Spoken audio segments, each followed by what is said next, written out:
I microgreens di piselli sono fra i più popolari, sia per chi li coltiva per uso personale e sia per chi li coltiva per la vendita.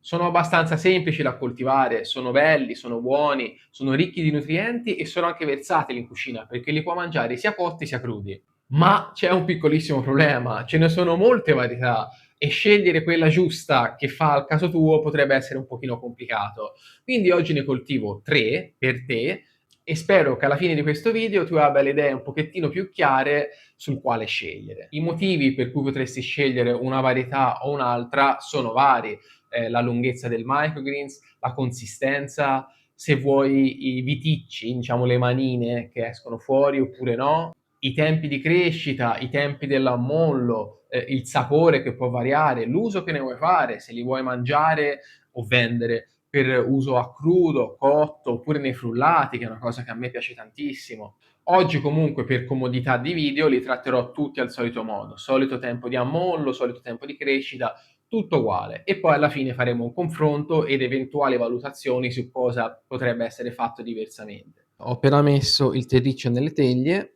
questi sono i semi che adesso ovviamente levo dall'ammollo, ci ho scritto anche i nomi perché sennò avrei fatto casino, levo l'acqua e te li faccio vedere più da vicino. Allora, questa è la varietà Efesto, dopo l'ammollo e prima dell'ammollo. Questa è varietà Etna, dopo l'ammollo e prima l'ammollo, vedi qui cambia abbastanza, che è molto più piccolo, sembra quasi squadrata la forma. Infine abbiamo il Viridios, che è questo qua, dopo l'ammollo e prima l'ammollo. Questi ultimi due sono abbastanza simili. Quindi presentate le 3 varietà, avevo già preparato le teglie e adesso le ho già pre-bagnate, come sai io le bagno ancora prima di mettere i semi sopra, perché poi mi torna meglio per spargere i semi lungo tutta la teglia. Qui non c'è niente di nuovo, sono 2 teglie, quella sopra è quella con i buchi e quella sotto è quella senza. Procedo alla semina. Ho appena finito di seminarle tutte e 3 le varietà, ti faccio un po' una panoramica. Allora, questi sono gli Etna, vedi anche un po' la densità. Questi sono gli Efesto, vedi già la differenza nella dimensione del seme a parità di grammi, ovviamente sono i soliti grammi. E questa è la Viridios. Come ti ho detto all'inizio del video, le tratto tutte alla solita maniera per comodità di video, ma è evidente già che la densità cambia tantissimo. Adesso rimane soltanto da ridargli l'acqua sopra, non troppa, bisogna stare attenti con questi, specialmente con le varietà un pochettino seminate, un pochettino più dense, perché c'è il pericolo della muffa. E comunque li do l'acqua, li metto uno sopra l'altro come sempre, un peso sopra e vanno in fase di germinazione, nella fase di blackout si chiama. Poi fra qualche giorno, 3, 4, 5, vediamo, saranno pronti per andare sotto la luce. Allora, sono passati 5 giorni circa da quando ti ho fatto vedere che li ho messi in blackout e come vedi questa è la situazione e quindi siamo ovviamente pronti ad andare sotto la luce. Ti faccio vedere.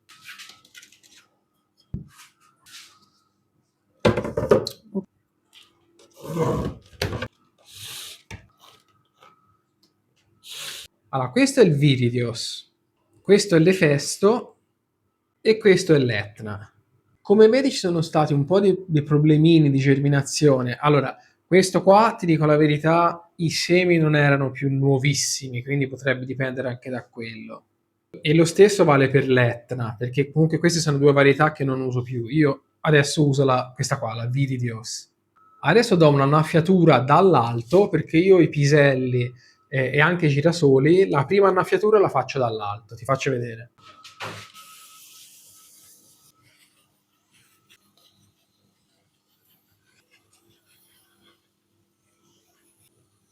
E ne do un pochino anche qui sotto.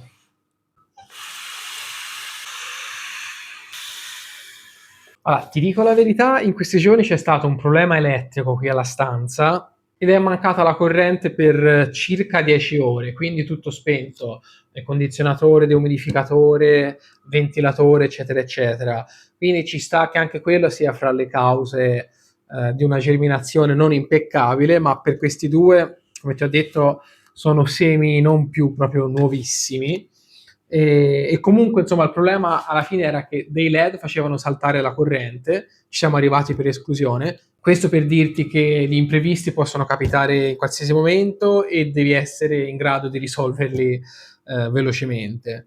Comunque, adesso li lasciamo sotto la luce e ci rivediamo, magari ti faccio vedere fra 1 o 2 giorni come si evolve la situazione e poi ci vediamo soprattutto al momento della raccolta, così facciamo un po' le valutazioni tra queste varie varietà. Sono passato direttamente al giorno della raccolta, non sono riuscito nei giorni scorsi a fare dei video intermedi, a farti vedere la situazione. Comunque quello che ho fatto è semplicemente stato dare l'acqua. Io in generale con i piselli non la do nemmeno tutti i giorni, però quello dipende un po' dalla varietà che scegli, dal terriccio, dall'ambiente. Se per gli altri microgreens la do tutti i giorni, con i piselli no. Oggi è il giorno 13 dalla semina e il motivo per cui raccolgo oggi è perché ho bisogno di raccogliere questi qua, che è la varietà che coltivo abitualmente, visto che domani ho delle consegne e quindi devo registrare per forza il video oggi per farti vedere un po' anche le altre due varietà, per fare un confronto prima di raccogliere questi appunto. Vediamole più da vicino. Allora, questa è la Viridios, quella che ti ho detto che è quella che coltivo abitualmente. Questo invece è l'Efesto, che come vedi è lunghissimo, era già pronto anche ieri, ora approfondiamo anche questo punto. E questo è l'Etna, che in realtà non è ancora del tutto pronto. Se vedi le foglie non sono ancora del tutto aperte, non guardare la lunghezza perché questo rimane comunque più corto.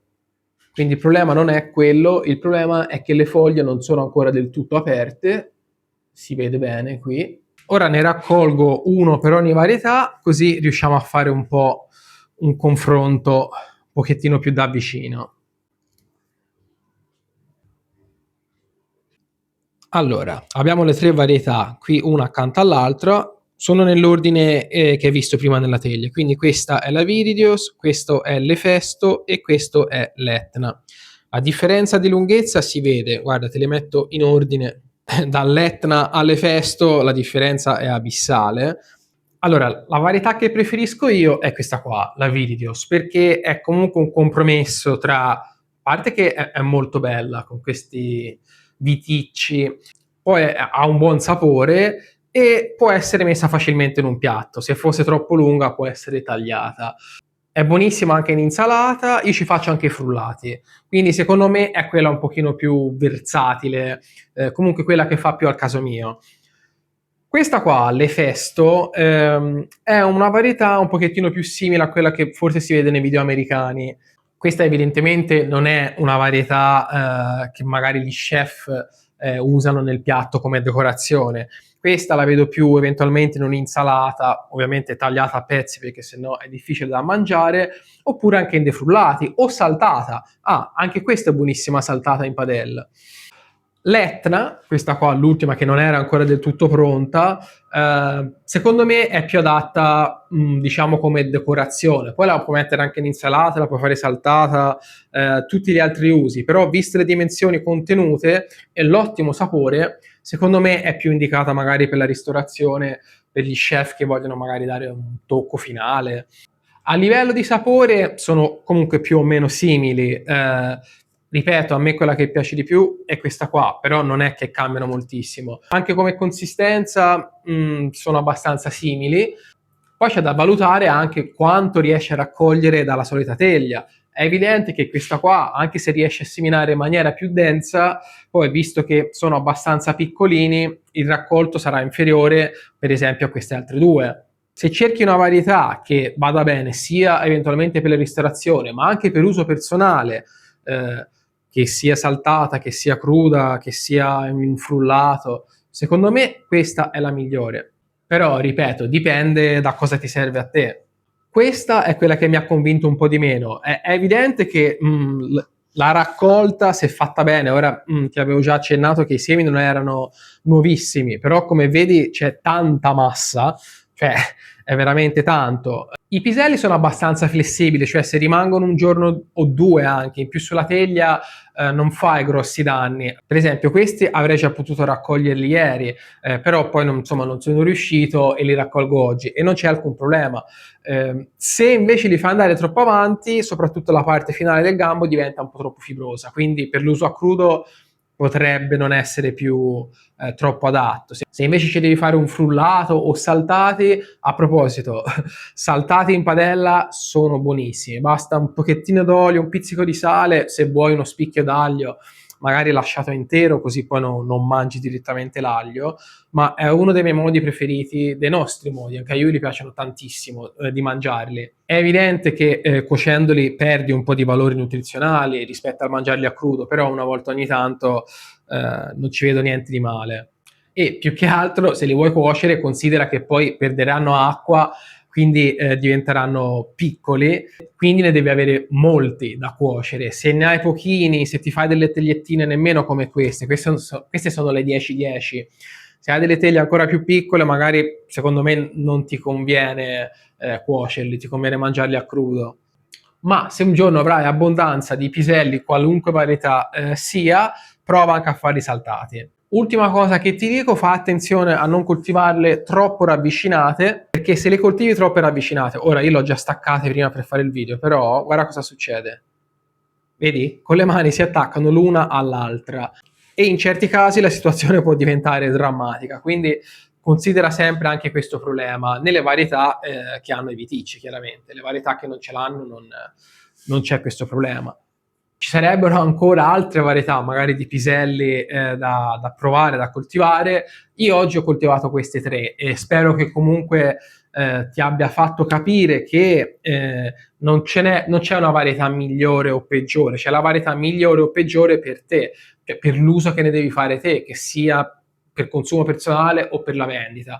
Ogni varietà ha le sue caratteristiche. Fammi sapere qual è la tua varietà preferita o quale pensi che comincerai a coltivare magari dopo questo video scegliendo una tra queste tre. Spero che il video sia stato utile, per qualsiasi domanda scrivimi pure nei commenti e grazie, alla prossima, ciao!